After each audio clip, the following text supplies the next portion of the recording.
we will probably have a sequence of about 5 to 6 talks maybe this semester, and then try to continue on the next semester. So I'm kicking off the first talk in this series. I'm going to talk about the title of my talk is really a tribute to two famous computer scientists. You'll see in a moment who they are and why I picked this particular title. But essentially, I will be talking about machine learning in logic and how I have been applying it to learn about biological systems. I've used machine learning and logic for learning about lots of things. Biological systems is one strand of the kind of research that I do, and hopefully this will give you some idea of what it is that I do. I'm afraid with the talk's amount of time, it's not possible to explain how these things are done, but I think getting an idea of what it is a good start. So this is joint work with colleagues at various parts of the world at BITS, at UNSW, Australia, Wales, and TCS Research. So this talk is really about system identification, as I said, in which there is a system which is somewhat opaque to us, hence the sort of black color, and it acts as a source of data, and there are one or more machine learning engines involved, which produce a model. And the key part in almost all of the stuff that I will be talking about today is that's not the end of the story. There is a person involved, usually somebody who's familiar with the domain, who examines the model, provides some domain knowledge, which is used by the machine learning engine, and the model is constructed in this sort of human-in-the-loop fashion. And this, as you will see if I get to it right at the end of the talk, places certain kinds of constraints on the machine learning engine, and which I think are important. I'll come to them towards the end of the talk, as I said. So I suppose the first place to start when talking about systems is to explain what I mean by systems, because it's just a word otherwise. Now, systems can be either equations, like differential equations, and data, like initial conditions.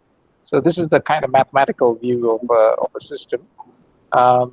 An engineer's view is to treat it as a set of components which are linked together, and then provided with some data, and you then examine its performance, like its input-output performance. And the computational view, Ashwin, yeah. Sorry to disturb you, but we are just seeing the title slide. I mean, are you still on the title slide, or have you moved? No, I've moved on to. So it's not moving, is it? Or? No, it's not moving. Maybe it's not in the presentation mode. Maybe that's why. I don't know. No, I've got it in presentation mode. I suppose you've shared PowerPoint rather than the presentation. I've shared the PowerPoint window. Maybe you share the entire screen. That would help. Maybe I'll share the entire screen. Yeah. And maybe if I can request you to go back to slide number 2. Okay, let me stop sharing first, and then.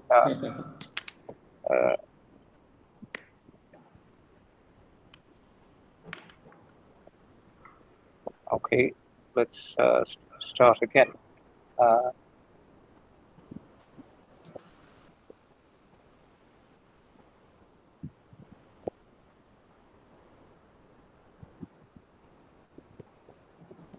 Can you see something or no? Not yet. Not yet. Entire screen.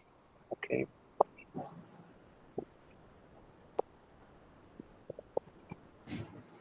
So one problem that I'm having is that actually I need this high contrast setting for my site, and once it's not in that site, that I find it difficult to see things.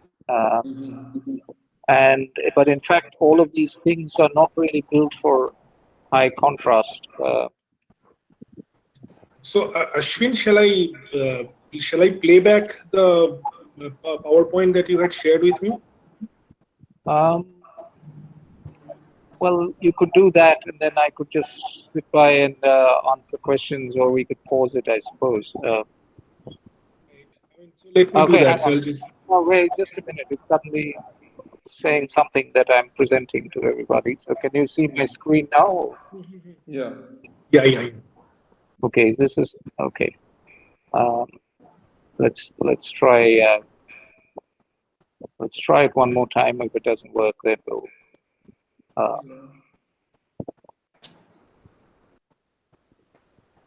So you can see this. Yeah. Yes. Does Yeah. this move? Yeah. Okay, Yeah. it moves. Yeah. That's Okay. fine. Oh, okay. So this was the second slide, which I was talking about when I said that this talk is really about a system which acts as a source of data, and it's connected to one or more machine learning engines that produce a model of the system. But it also involves a person in the loop who looks at the model and acts as a source of domain knowledge for the machine learning engine. So as you'll see at the end of my talk, if I can get to it, this places some kind of constraints on the kinds of machine learning engines that we want to use in this setting. So I suppose the first thing to do then is to clarify what is meant by a system, because otherwise it's just a word. So a mathematical view, of course, is that a system is nothing more than equations and data, differential equations possibly, and data of initial conditions. An engineering view is that it's interconnected components and data. And there is, in fact, a computational view also, which is that it's basically programs given data. So in this talk, I will be talking about models or systems of all these kinds, learning systems in each of these different ways. But the models are essentially intended to be mirrors of that system. So you're trying to identify things which make some sense in the system as such. So it's not purely just for prediction that the models are intended, but also for sort of system understanding. So there are three big ideas underlying this talk. First, that systems are programs, which is or underlying the title of the talk at least. Systems are programs in the most general sense. And that programs themselves are predicates. And these two ideas are, in fact, due to Gordon Plotkin and Tony Hoare. So you can see quite naturally where the title of the talk comes from. But the thing that makes it a machine learning talk and not necessarily just a general computer science talk is that predicates can be learned. And this is, in fact, an idea that stretches back through many people, almost to the 1970s to the present. So, in fact, if you put all these three big things together, we get the notion that it is possible to learn systems by learning predicates. And that's what I will be really talking about today. I'll also be focusing on biology for various reasons. Biology is exceedingly interesting, at least to me.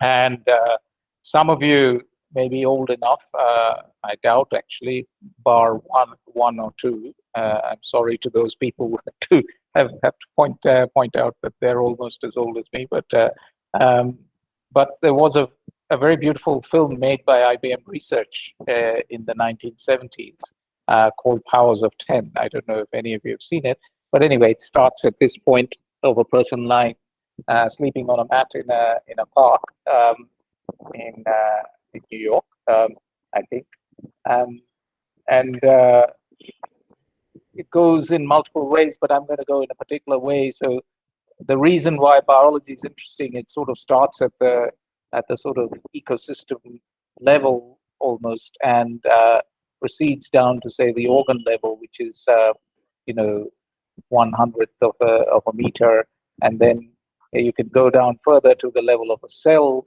and within the level of a cell, you can focus in on specific parts of the cell. We're down to 10⁻⁶ meters. You could go down to the genotype level, 10⁸ meters, and if you consider the distance that we've traveled, it's a bit difficult to get a complete picture of how extensive that is. But you do get some kind of idea if you travel the other way. Instead of going down into the person, you go upwards from the person. And by the time you get to 10⁻⁸ meters, you're really almost a third of the way to the moon almost. So that is the scale of things that in biology that we're talking about, going from the level of an organism or a set of organisms down to the genetic level. So this, as I said, is from Powers of 10 by IBM in 1977. It's on YouTube. Apologize for using some parts of it or without permission, but maybe they won't mind an old IBM or using some IBM material. So biology is also very hard. It's very difficult to do first principles modeling in the way you can do with physics, because not much is really known as yet. Data can be very few and noisy. So much of the extraordinary developments in modern machine learning are difficult to immediately apply. Systems can be at very different scales, as we just saw, and we want both qualitative and quantitative descriptions. Quantitative because we want some precision, and qualitative because that is the nature of most of the understanding at the present state in biology. So if you want to make sense to biologists, you cannot quite just show them an equation and be done with it. So what is really needed? There was a paper, a very interesting paper some time ago now, called "Can a Biologist Fix a Radio?" And it basically described a checklist of things that was needed for building models in biology. The first thing was that it had to be a formal language that was precise enough to describe complex systems at different scales, and that the language should be convertible into a form understandable by experimental scientists in biology, and it should be usable in the same way that engineers use models to reason about systems.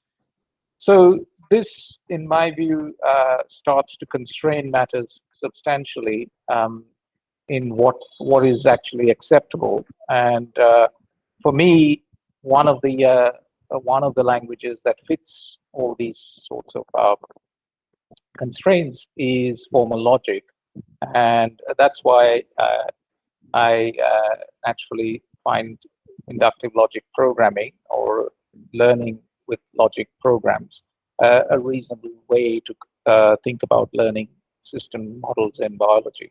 So what is inductive logic programming? Well, I'm not going to tell you how it does it, but it's very easy to explain what it does.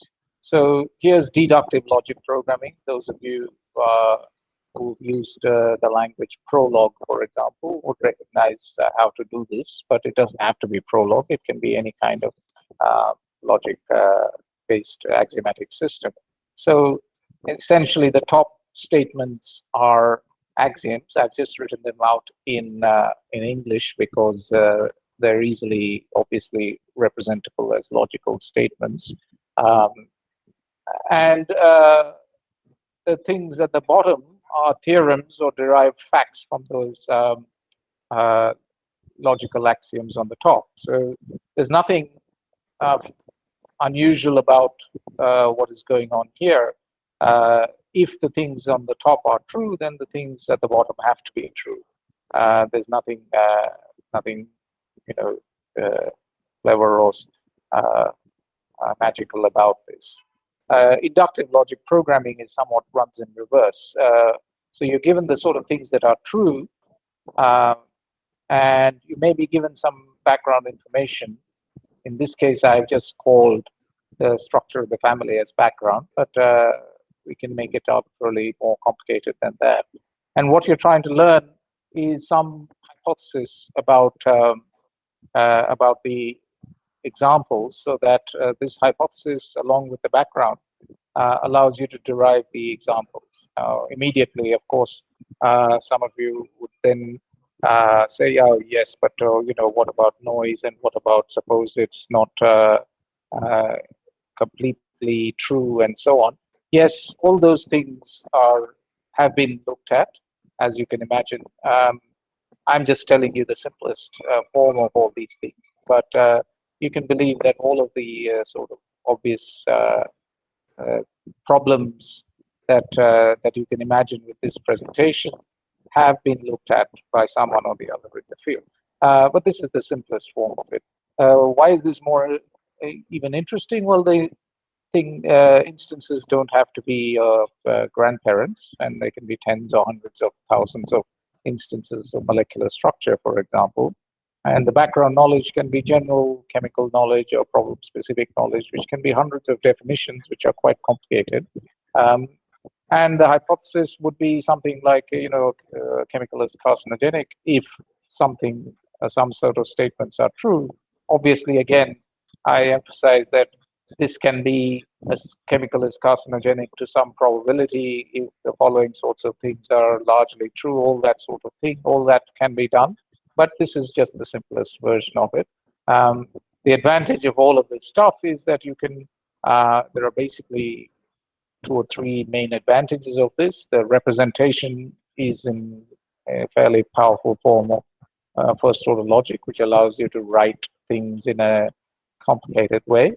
So you can write arbitrarily complex background knowledge, which allows you to capture sort of domain knowledge in some useful fashion.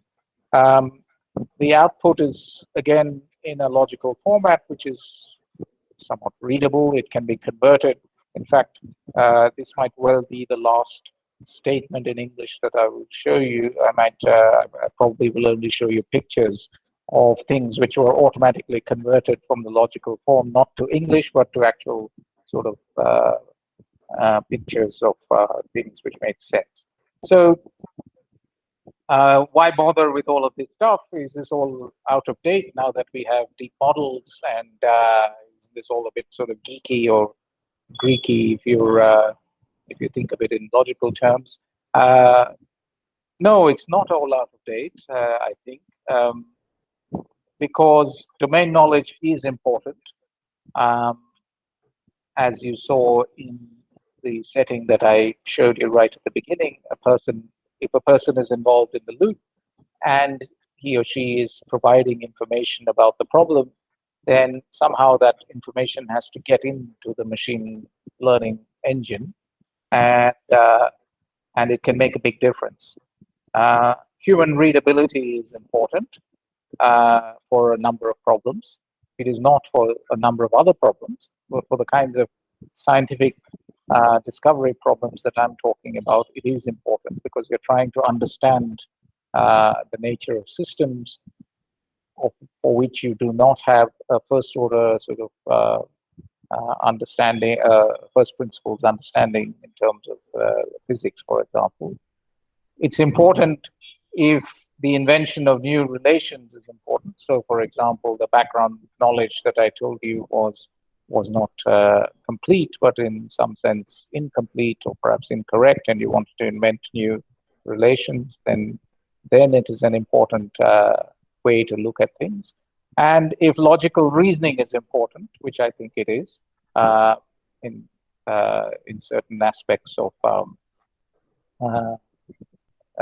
modeling, that if you need to model things in sufficiently precise ways, then logical or mathematical reasoning becomes one possible way to do that. So it isn't out of date for at least all of these reasons. There are some other reasons as well, but at least these reasons should possibly give you some kind of sort of confidence that maybe this is still worth persisting with.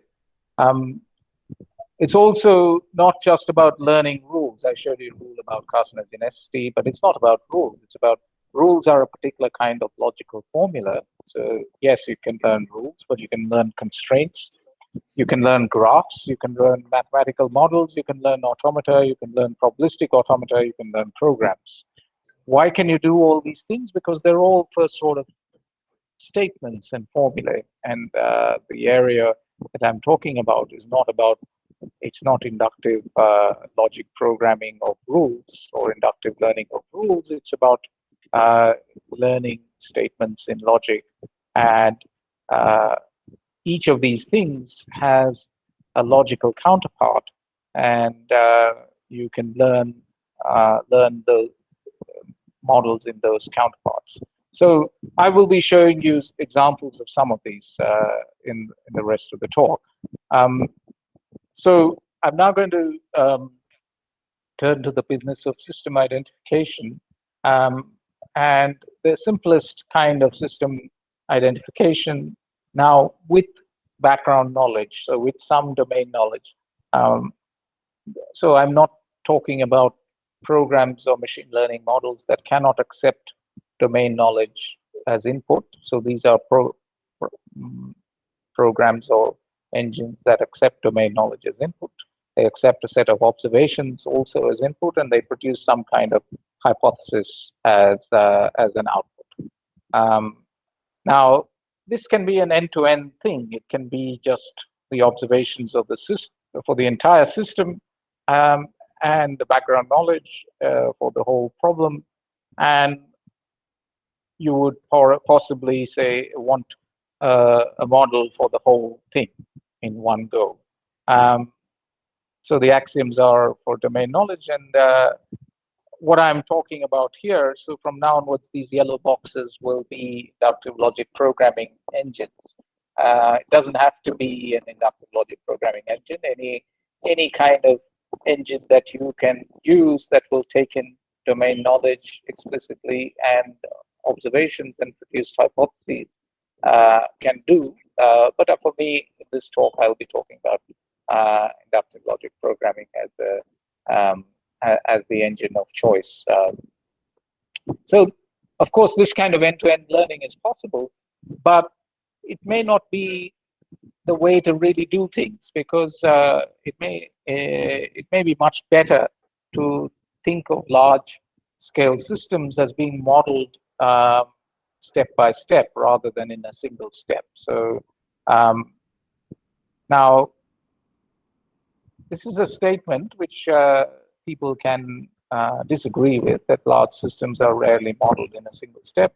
You can say that, no, that's not true. People are modeling very large systems in a single step. That is true, but it still is the case that there are substantially many things to model in complex systems. So in many biological systems, it is really inconceivable to think that you will just provide observations of human behavior and you will get an entire model of the human organism, or even an organ, or even a cell in one go. So I'd suggest that it's easier to think of it, at least in multiple stages, where you start with a hypothesis.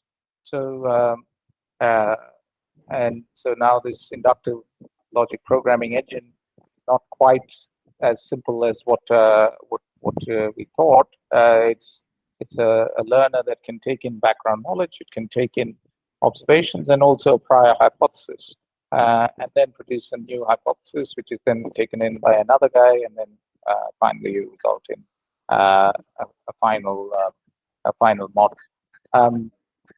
So this ILP learner, each ILP learner in the sequence is one that can correct the hypothesis in from the previous stage. What does correct mean? Correct means either that the model is either incomplete or incorrect given the data that you have.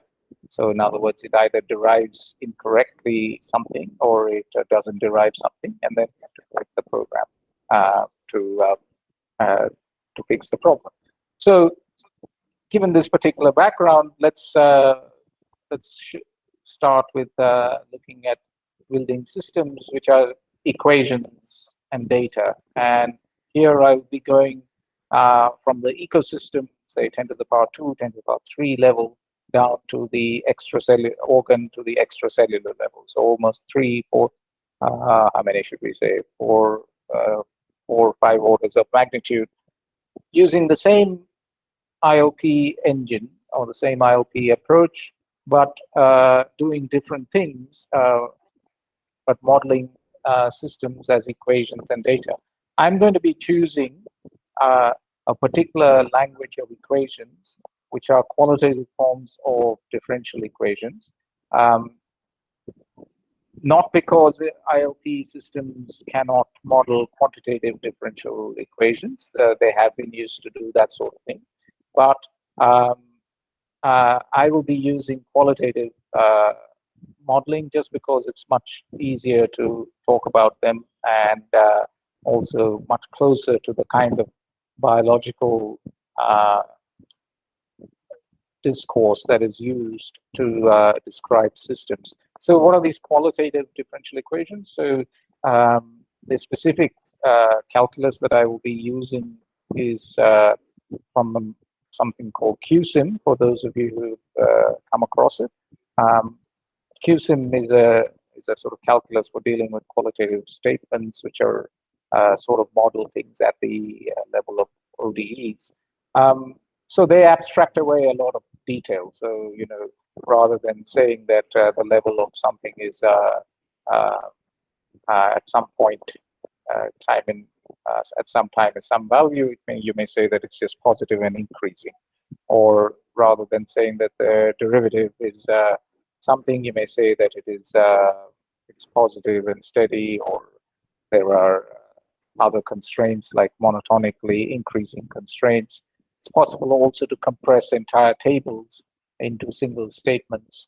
Of course, there is a price to pay for all this. You lose precision, yes, but you gain certain other things. You lose noise, for example, and you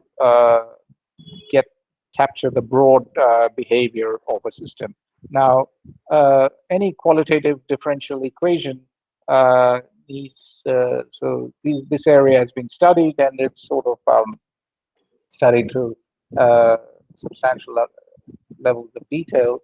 And qualitative differential equations can be built up with these kinds of relations, which are on the left, and the meaning is on the right. So, for example, m plus xy says that y is a monotonically increasing function of x. It doesn't say what kind of monotonic function, it's just that it's increasing. Similarly, decreasing. Now, add and minus are now, you may not realize, but they're now no longer functions. Because if you add a positive guy to a negative guy, if x is positive and y is negative, then z may be positive or negative, and you don't know that. So it becomes a kind of a relation rather than a function. So the definition of add will succeed in both cases. This results in multiple possible behaviors, of course, but that's part of the nature of the abstraction. So similarly for minus, multiply, and so on. And there is a predicate, which is obviously intended to model the derivative. Now, with these sorts of things, you can imagine a very simple. So here is a very simple representation of the sort of F equal to ma type relation, that you have position and the velocity is the derivative of position. Acceleration is the derivative of velocity, and force is somehow a monotonic increasing function, let's say, of acceleration. So this is written in the sort of statements on the left in a logical form, and the diagram on the right is. Ashwin, can I ask a question at this Yes. point? Yeah. So sometimes I understand what you are saying, but let's say we have a differential equation with mixed boundary problems, right? I mean, so how do we deal with that? Because if you have, there is a limit to which with these qualitative, so that what kind of problems can be modeled with this calculus has been studied, and it doesn't do all of the things. So it will only do some things. So for some other things, you'll have to go to a more complex calculus, or you'll have to go to full first order, full ODE discovery, or even PDE discovery. So what I'm not going to talk about, for example, is how we did learning of Hodgkin-Huxley models with PDEs and quantitative values and things like that. But that can be done, but I'm not talking about that sort of thing today. No, so, I understand. So, I mean, if I'm correct, just for my understanding, is that, so let's say you have an ordinary differential equation with one initial condition or maybe two initial conditions at the boundary, right? And so such systems can be handled by what you are talking about, the methods that you talk about, right? Yes. So I'm going to be basically talking only in the language of the right-hand side. I should credit now my daughter, who is the artist here, who has drawn all the pictures of the kind that you will see in the future. But actually, the machine learning guy is learning things in the left-hand side. Those are then translated automatically into pictures of the right-hand side. So whenever you see a model like the thing on the right, keep in mind there is some underlying logical relation. This is true as we go through these differential equations. It's true as we go through some other models as well. So the thing that you see is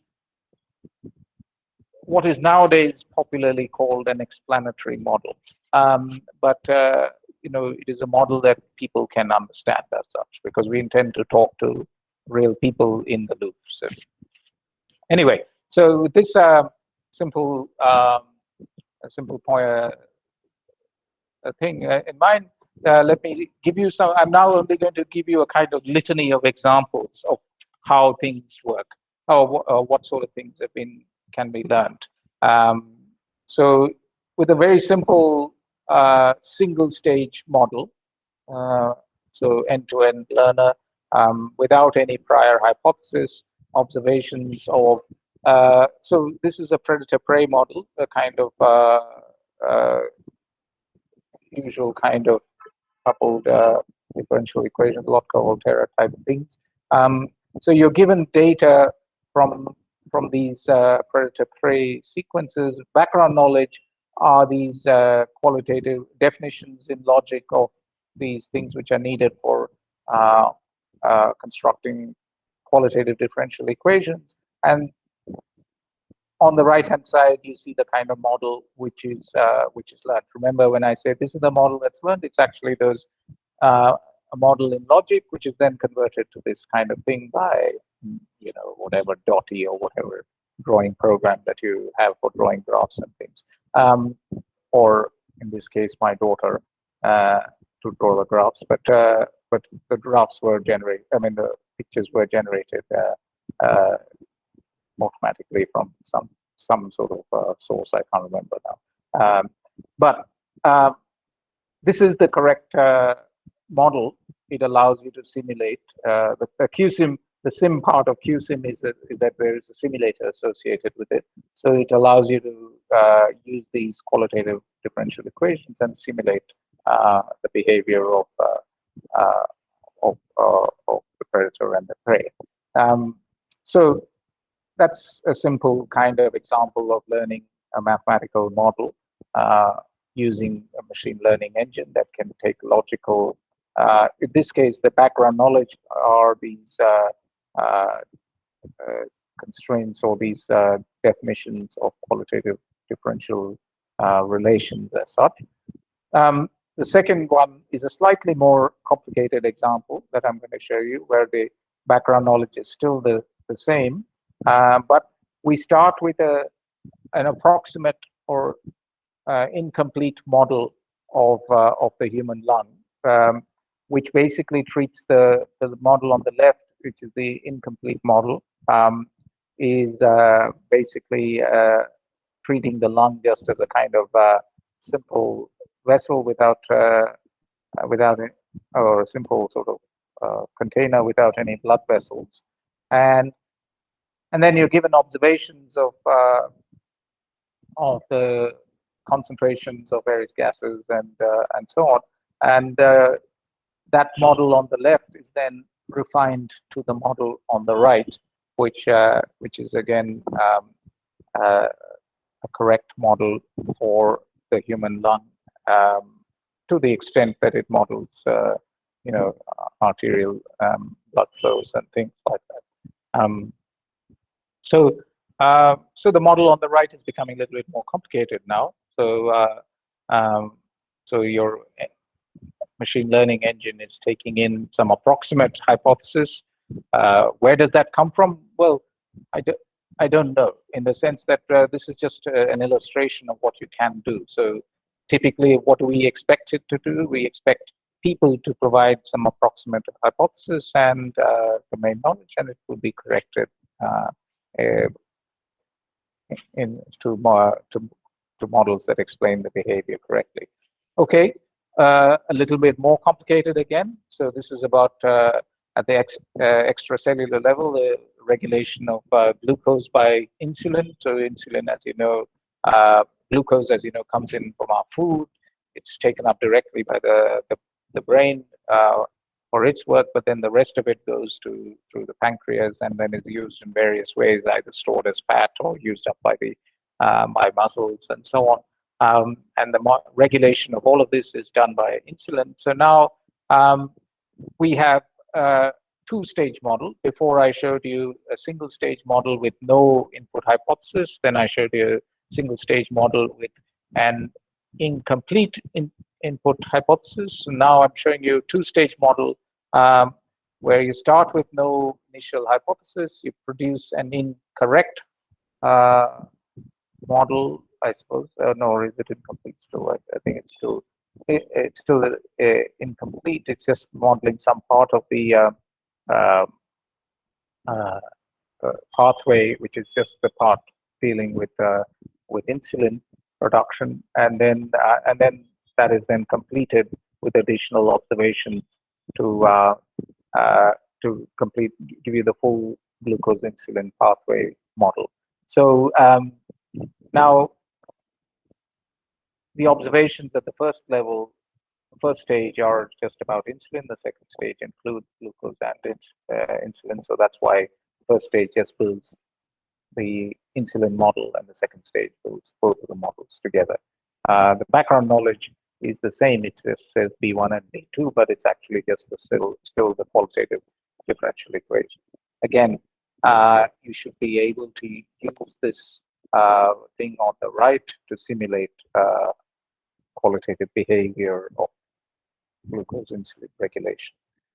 So much for, as I said, learning mathematical equations. And there is much more about learning quantitative mathematical equations and so on. I won't describe all that because we could just spend the whole thing on how to just deal with learning equations, for example. So I thought I want to, Ashwin? yeah. Yeah. So I have a question about what you just said. So it seems that what you're learning is sort of so differential equations between the measurements that you're taking. So that's the sort of relationship that. Not just differential equations, but these adds and minuses and things like that. Yes, but yes, Okay. So how they all connected together. So yeah. right. So, but I mean, so what you actually sort of want to learn is how the mechanism actually works, right? I mean, so the actions have to be in some sense meaningful. No, I mean, how these things combine. In the sense that like how. Right. I mean, how, for example, the glucose insulin example that you took. I mean, there should be some restriction on how these different molecules there should be some action that when this particular molecule and that some other particular molecule come together, something happens. Yeah. So we will I'll show you examples of including those kinds of constraints in a moment, about how you can add constraints about what is allowed to be combined and what is not allowed to be combined in a moment. This one is just about differential equation.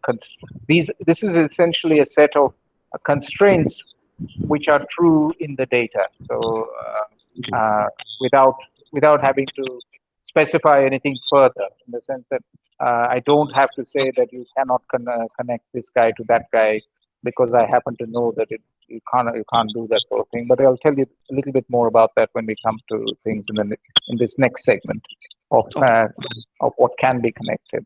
So this level of detail of differential equation models with the derivatives and m pluses and all that is pretty detailed. It's kind of at a low level circuit type thing.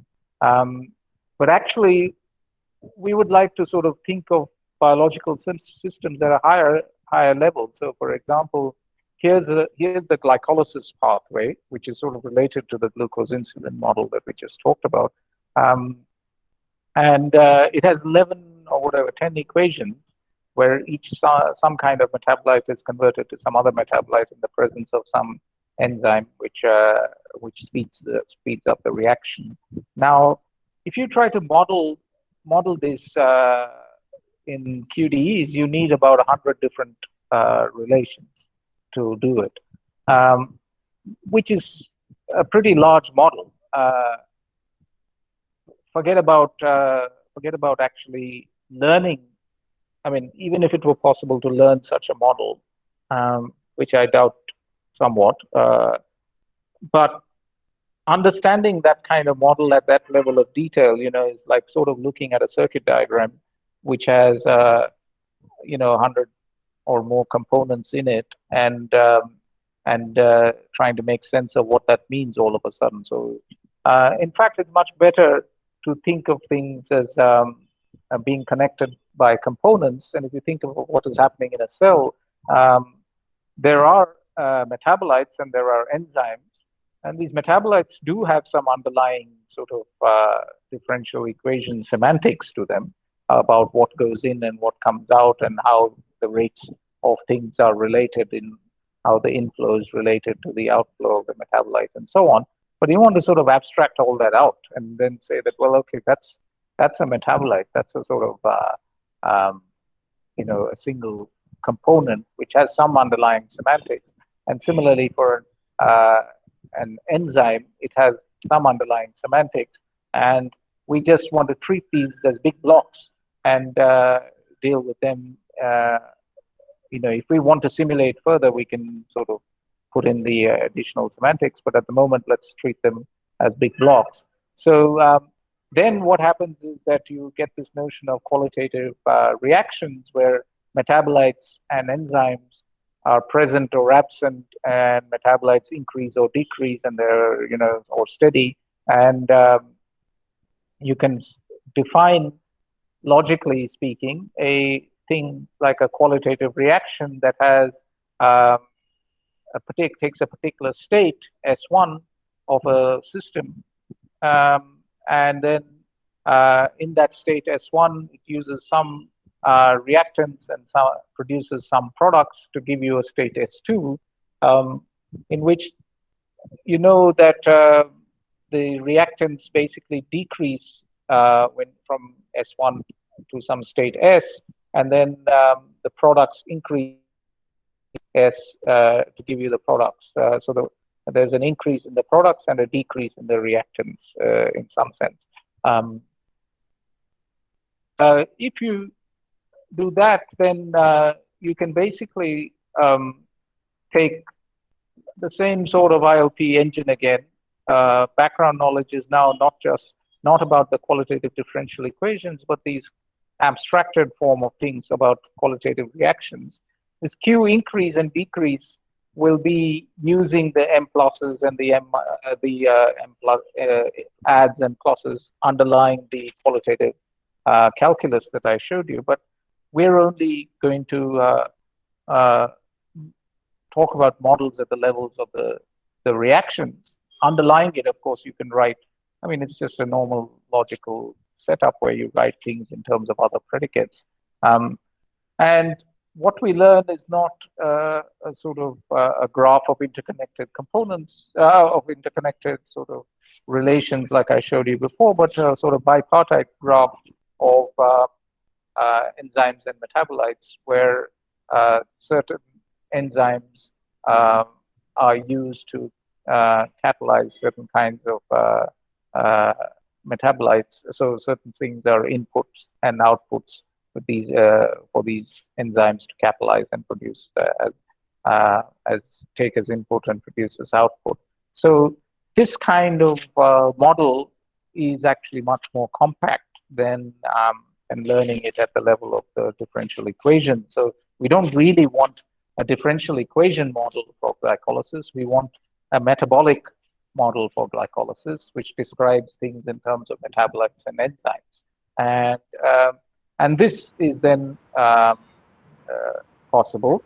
And now you can also do all sorts of other things. Like you can add knowledge about feasible reactions, for example. Now, there is no sense in talking about models where mass balance constraints, for example, are not obeyed. So you would never hypothesize as a learning engine. You should never be hypothesizing reactions, qualitative or quantitative, of the kind that says that oxygen spontaneously sort of changes to hydrogen and oxygen. It doesn't make any sense because sort of mass balance things are violated here.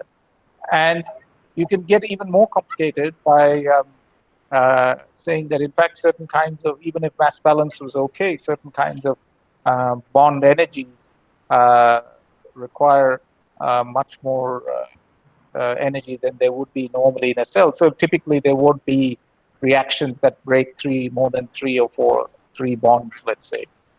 Certainly you won't have things breaking 5 or 6 bonds unless you had a lot of energy supplied to the cell.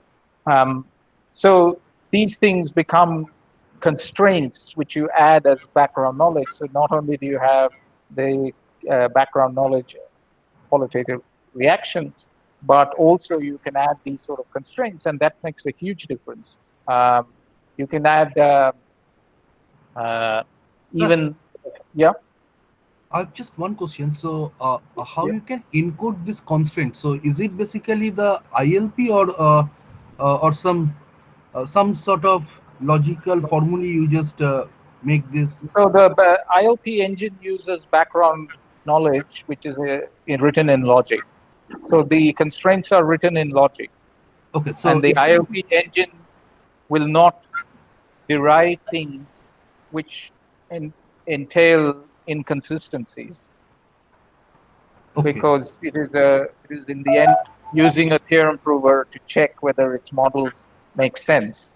And if it entails a bipartite graph model that breaks some constraints, then it won't do it. Of course, again, as I said, that you will then have soft versions of that you're allowed to break some constraints or all that stuff. But let's not get confused by the main story, which is that it is essentially a logic-based story. Yeah. So Okay. yeah. So you can have even more constraints that, in fact, we know that the system is a sequence of pathways of components. So now we're talking about not connecting up metabolites and enzymes, but you can think of things like a kind of integrated chip version of biological systems, where you have a whole bunch of metabolites and enzymes which are not interconnected in any way, but you just treat them all as a sort of pathway module, and you can define a pathway as being a bunch of um, interconnected components within underneath this blue guy here. Some guys are connected. You just don't know which guys there are, so you don't know. Each one of those is a qualitative reaction. In other words, there is a bipartite graph underneath this pathway guy. You just don't know what that bipartite graph is. So it's like a sort of generic IC, which is then configured as you learn.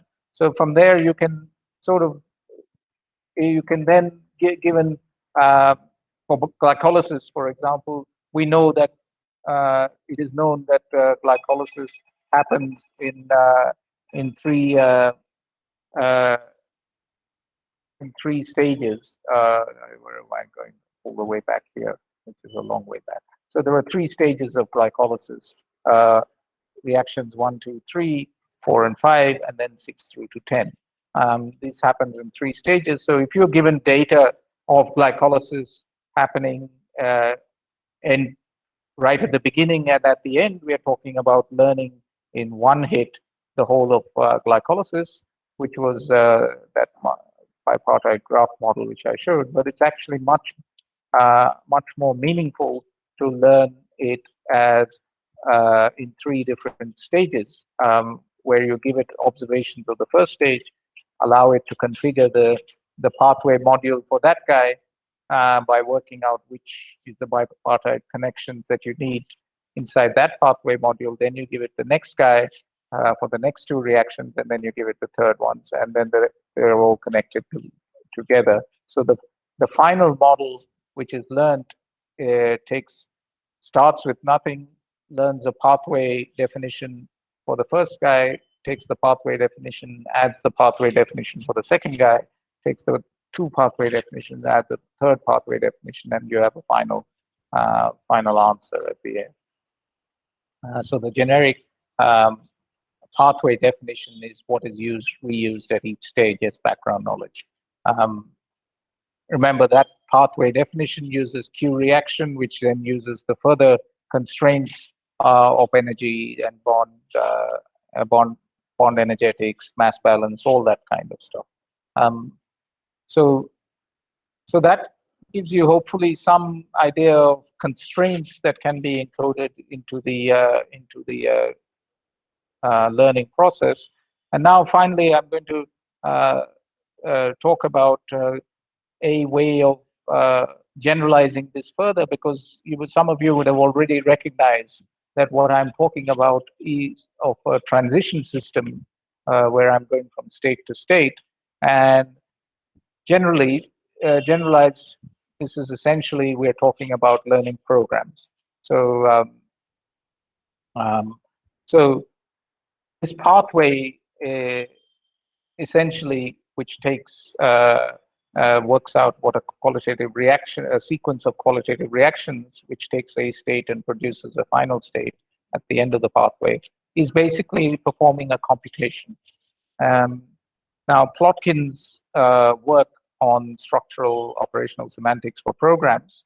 So Plotkin, in some way, one way or the other, has been hugely influential in this field without him actually doing any work in it at all.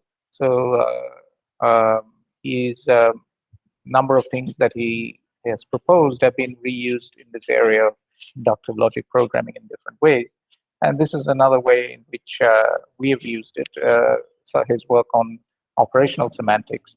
So Plotkin's structural operational semantics is basically defines how you have a set of configurations, which for this part talk, you can just sort of think of them as states of a cell or whatever, or of a system, and a transition relation, which is like this pathway relation.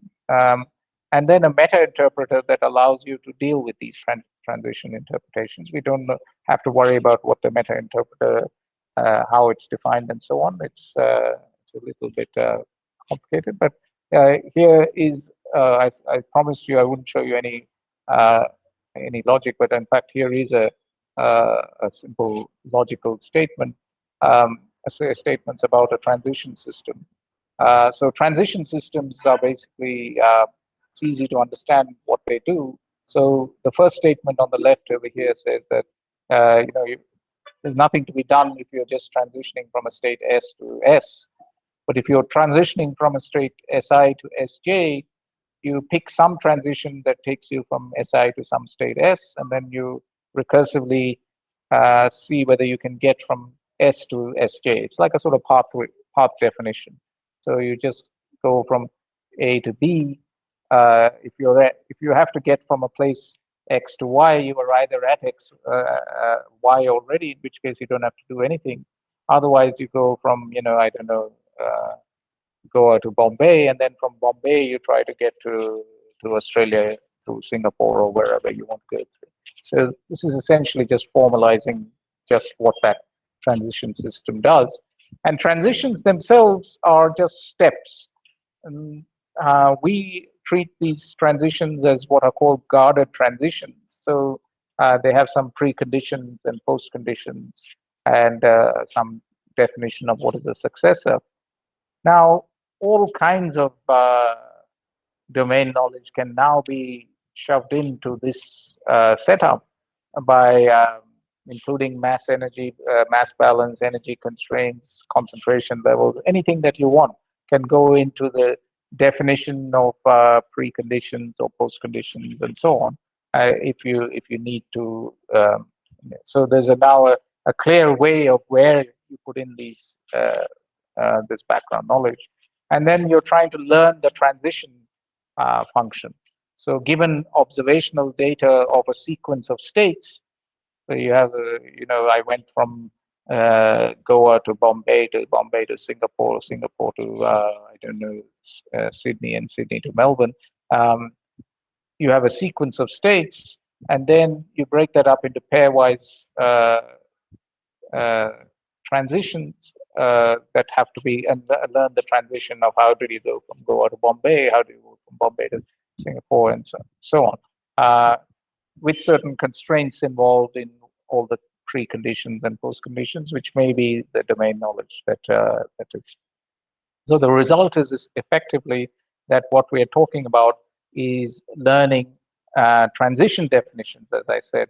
So the system identification task, which I started off by saying was learning mathematical equations and then abstracting that to sort of things which called mathematical equations, but are just sort of a form of simple kind of qualitative reaction, and then sets of qualitative reactions, which were pathways, and then these pathways really are just transitions.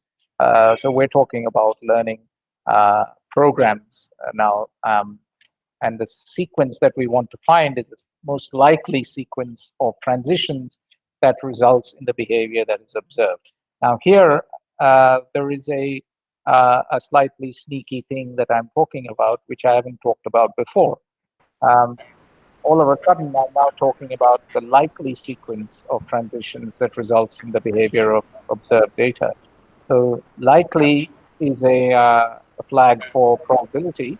So here, I'm now talking about not learning just a sequence of transitions, like we said before, just glycolysis is this sequence of things.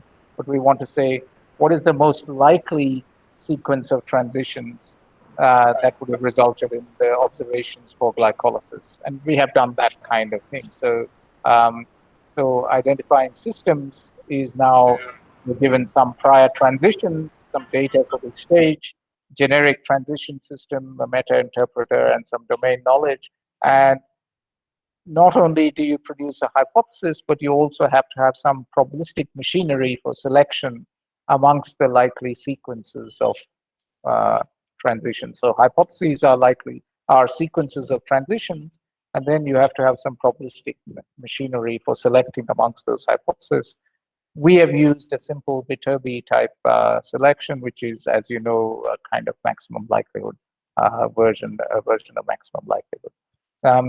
So all of this, an example of all of this, you can put together. I can show you sort of multiple details. I'm not going to talk about this. Only Shamidi probably is interested in this, from as far as I know. But you can take models with observational data, background knowledge about transitions, what kind of transitions are allowed. Then you can learn. So this thing on the right is the model that is learned by the system automatically for glycolysis, which is a complex model. It's not a trivial model to learn from data, but there are more interesting models in glycolysis. We have a kind of cascade model of what is called the MAPK cascade, which is a signaling cascade, and a pheromone signaling pathway, which use. Now here things are even more interesting because these black rectangles are actually Petri nets that were learned earlier. So some of these things are like the MAPK cascade. So you have a kind of hierarchical learning of the system. It's not automatically structuring the hierarchy, I have to say. We're doing this step by step. So we do these multiple stages. So we reuse some of the things earlier. Learning automatic structuring of program or automatic program structure is very hard. And I don't even know whether we want to do it like that by learning automatically. But anyway, so here are some examples of learning Petri net programs. But Petri nets are just a special kind of transition system. You could have learned it at some other transition system. So I know I'm probably running quite close to end of time, so I can go back into why bother again, having told you all this stuff, or if you want me to stop, I can just go to the conclusions. Anshu? Yes, Ashwin, I think you can continue. I mean, I don't mind. Okay. Well, it's maybe just you and me then. Anyway, let me go back into the question of why bother then, because actually the bigger picture that we are interested in is in the idea of building not AI but IA.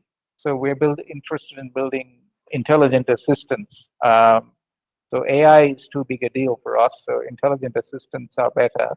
So we're talking about building human-in-the-loop models like we saw right at the beginning, where in this case, there's a biological system which produces observations, and the biologist provides domain knowledge and looks at models produced by the system, and then possibly conducts some more experiments, probably changes the domain knowledge, that sort of thing.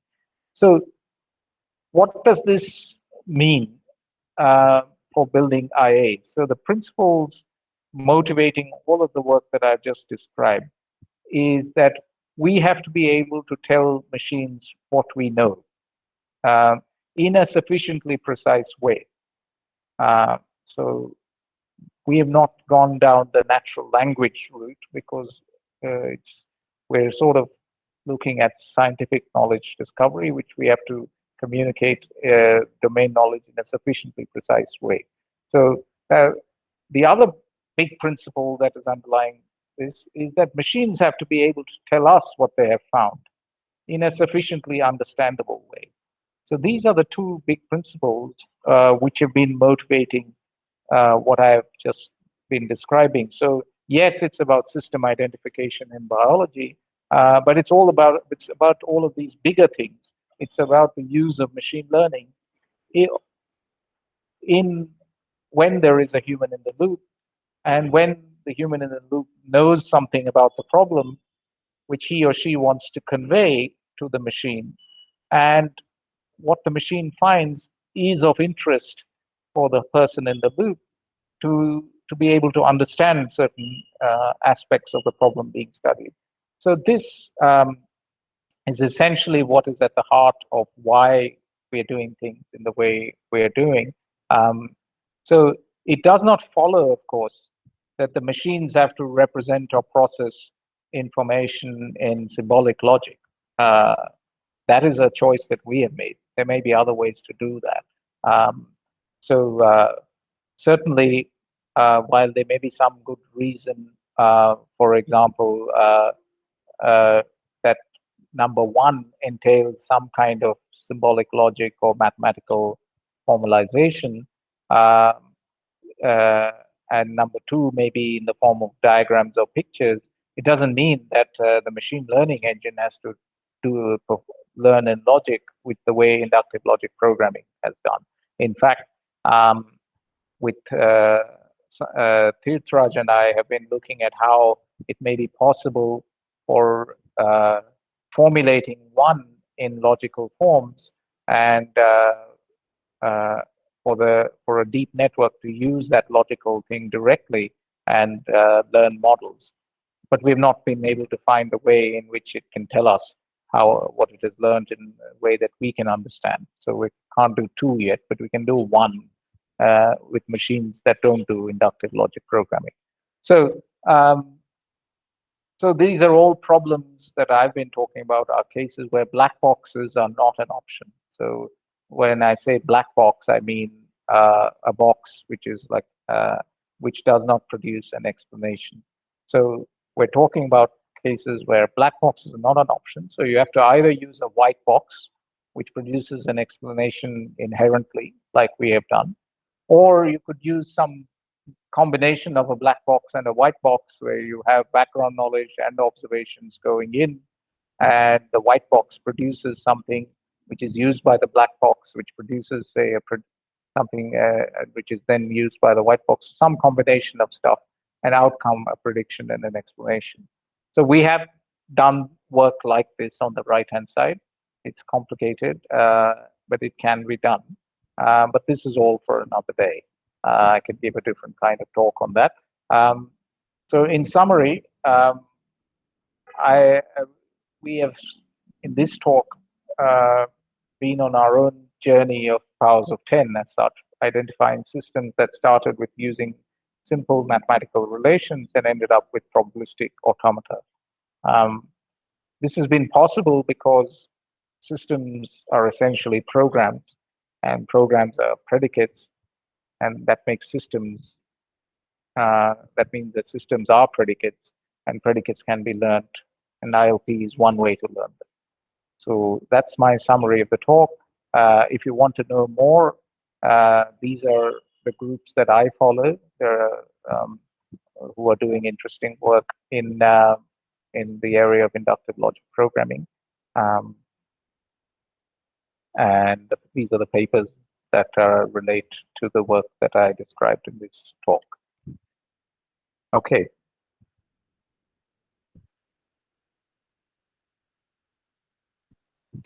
Okay, thank you. Thanks a lot, Ashwin. Thanks a lot. Yeah. So if you have questions, you can please go ahead now. Can I start? Yes. All right. Yeah. Thanks, Ashwin. A very stimulating talk. So I was, I had a question about, so biology is, can be messy, right? Which is to say that there are often no apparent rules, and biological measurements can be noisy. And, for example, Francis Crick famously said that no good model ever accounted for all the facts, and some data was bound to be misleading, if not plain wrong.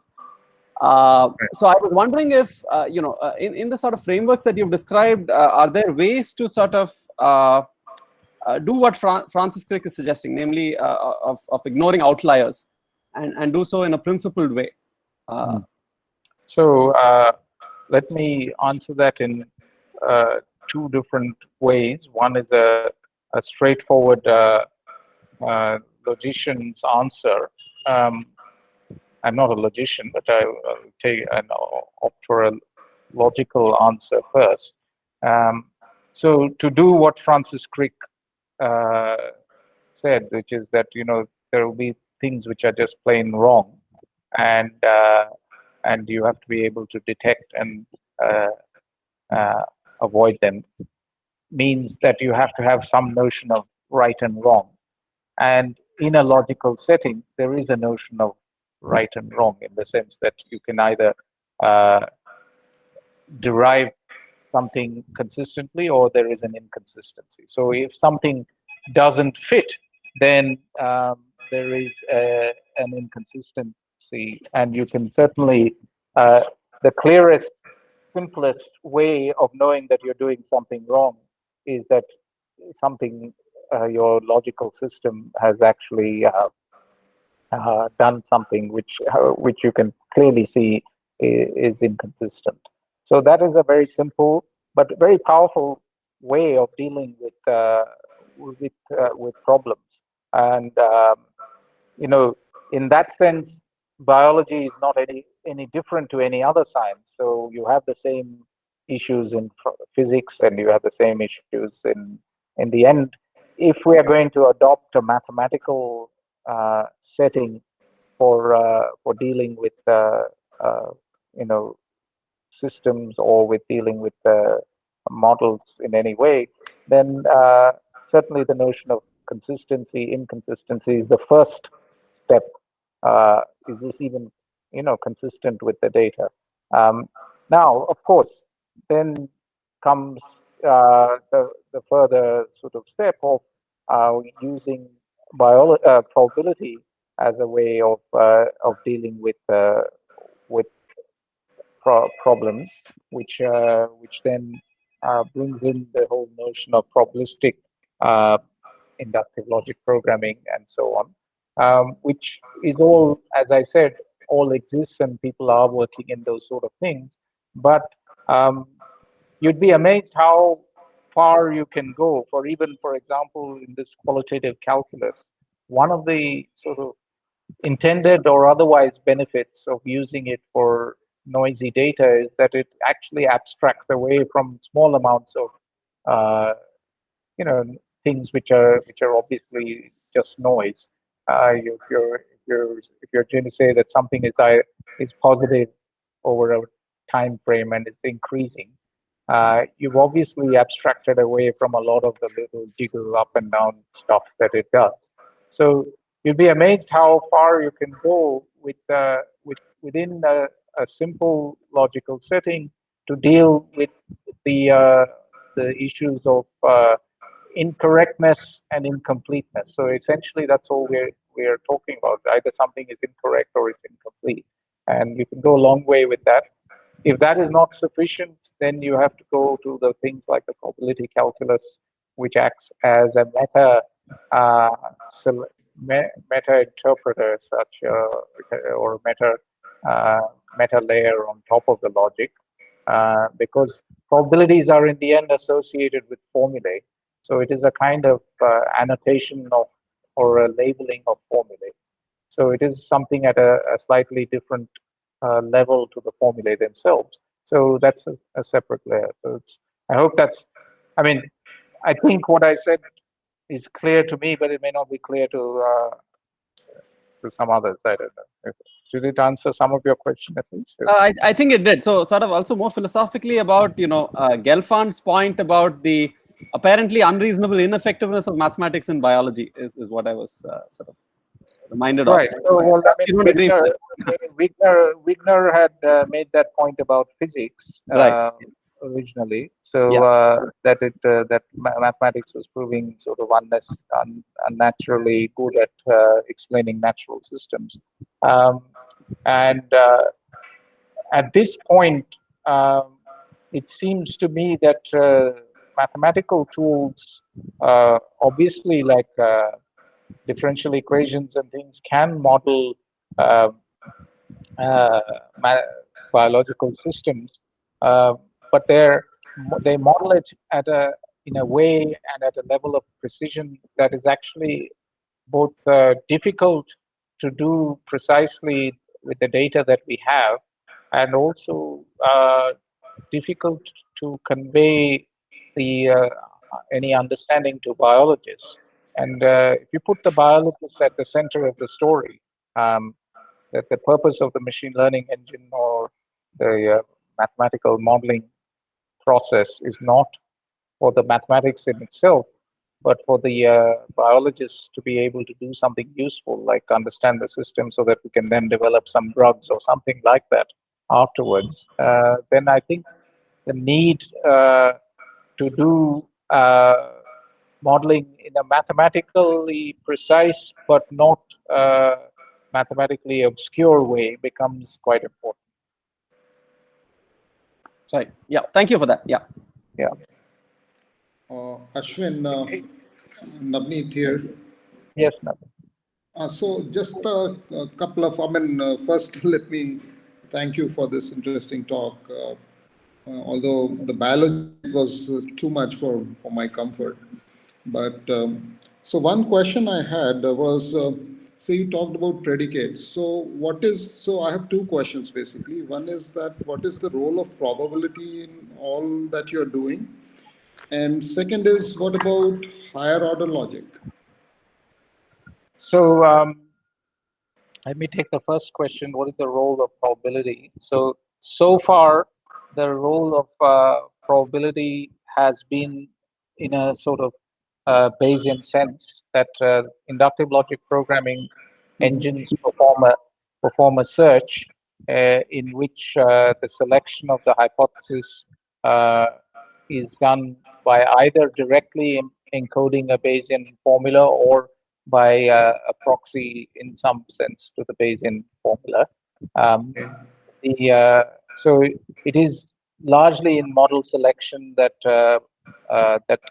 that I have used inductive logic programming. There are other people using probability in the sense of even including it in probabilistic inference, in the sense not just for selection, but so I still look at axioms and theorems as they as in the usual traditional fashion. There are people who say the axioms themselves have some probabilities associated with them, or the facts themselves have some probabilities associated with them. If the facts are uncertain, then what is it that you can do with the axioms which use those facts, and what is this probability of the things that they derive?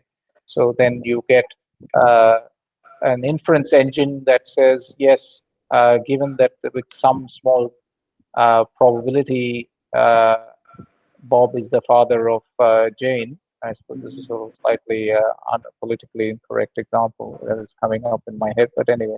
But so some small probability that Bob is the father of Jane. What is the probability that he's the grandfather of Jane's son? And that will give you some probabilistic semantics to everything that is derived, and then further, then the identification of the models involve probabilities inherently at every step, and we're not just doing model selection. And then your second question on higher order logic. So there is a very flourishing area of inductive logic programming called meta-interpretive learning, which is basically talking about providing higher order patterns for constraining the space on learning. For example, if you look at recursive programs, they have a particular pattern. So tail recursive programs always have the kind of pattern of P of XY, Q of XZ, and P of ZY or something like that, where P's and Q's, you don't care what the predicates are. So they're basically second order statements about recursive programs. But if you know that already the recursive programs that you're interested in have that pattern, then it becomes only a matter of working out what the P's and the Q's are, and that's it. You don't have to worry about how they connect up these X's and Y's. So that's a big area which is going on at the moment. The transition system learning is actually a special case of that kind of learning, where the transitions have a kind of meta rule, which is that meta rule is that precondition, postcondition, successor, meta rule that so all transitions have that meta rule. You just don't know which transition to use. So that is a statement which can be construed as a higher order statement. But there are people who are looking at meta learning in ILP that way. Okay, all right. So I think the bottom line, I mean, which I understood is that how do we exchange information with the machine and give information to the machine and understand what the machine is saying or what the Yes, machine has learned. so a lot of the work on explanatory machine learning, for example, has been talking all the time about how do we understand what this guy is doing or what this guy is building, what is this guy building. But I'm saying that there's actually a little bit more to all of this story, that you also have to be able to tell the guy something useful. I mean, I think that that's a really important aspect of model building. And even with deep networks, the work that I mentioned with Hitra, who can comment more on that, the gains in predictive accuracy are very substantial. If you tell something that you know about benzene rings, it doesn't have to invent the concept of a benzene ring. Inventing the concept of a benzene ring costs petrol. It costs a lot of layers of stuff, and you already know this. And why would you tell it? And so, explanatory machine learning is always talking about understanding what this model has built, but actually, I think there's more to it than if you're interested in explanatory machine learning, you're naturally, I think, interested in also telling the machine things as well. So yeah, but you're right in that at the heart of all this are those two things. How do you tell it something useful, and how do you understand what it has built? So yeah. Okay. So if I may just ask one more question, if time permits, Nehanshu, if. Yeah, go ahead. Yeah. So I had another question. Like nowadays, like people are doing everything with just data with them, right? So they're not worrying too much about what is happening around it. So they just collect the data and build some models on top of that, and then they kind of make some inferences. So is it because it is successful because the data is capturing the underlying science, or what is it? I mean, well, I mean, if you go to the simple sort of Bayesian answer to this is that you have data and you have priors. So the domain knowledge story that I've been telling you about is essentially a prior story. It's about what you know already before you've seen any data. So if you have sufficient amounts of data, then the priors do become largely irrelevant. And we're talking about really phenomenal amounts of data in some cases. But it is possible that there is such phenomenal amounts of data in certain kinds of problems. For example, cat faces. There just might be a lot of data. I mean, I don't see any issue with that. Anything that you can do with a mobile phone camera, there's probably lots of data because there are lots of people with mobile phones taking pictures. But I mean, even this morning, I was talking to some biologists who were interested in modeling something to some kind of drug design problem. And it is just the case that there is just absolutely, minimal amounts of data. They've got some 100 examples, which is for them quite a lot. And about 2 or 3 years ago, me and a few other biologists had published a paper in the machine learning journal, which had 6 data points. So I mean, in an age when if you didn't have 1 million, nobody wanted to talk to you. It was still the case that there was actually, there were problems that have such small amounts of data. So this is why maybe, where sensors are being placed very easily, or can be placed very easily, maybe you can get a lot of data. But when you cannot place sensors that easily. So I suspect that it is to do with just the ease of capturing data.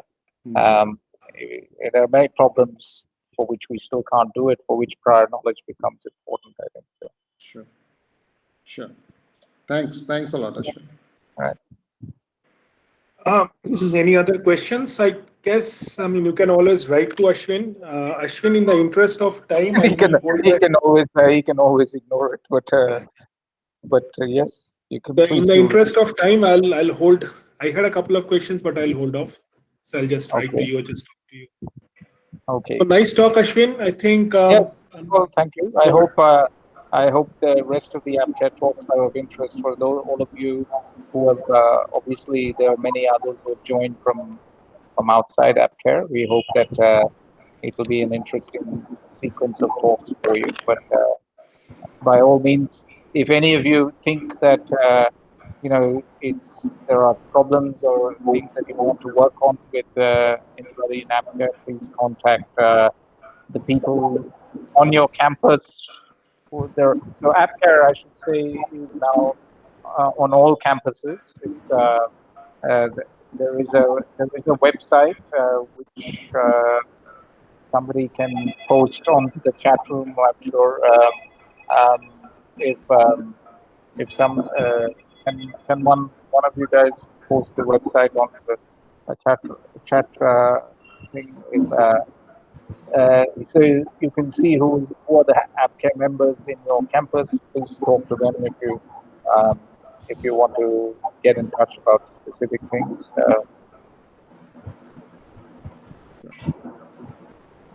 Okay. I think that's it. I'll stop the recording. Right. And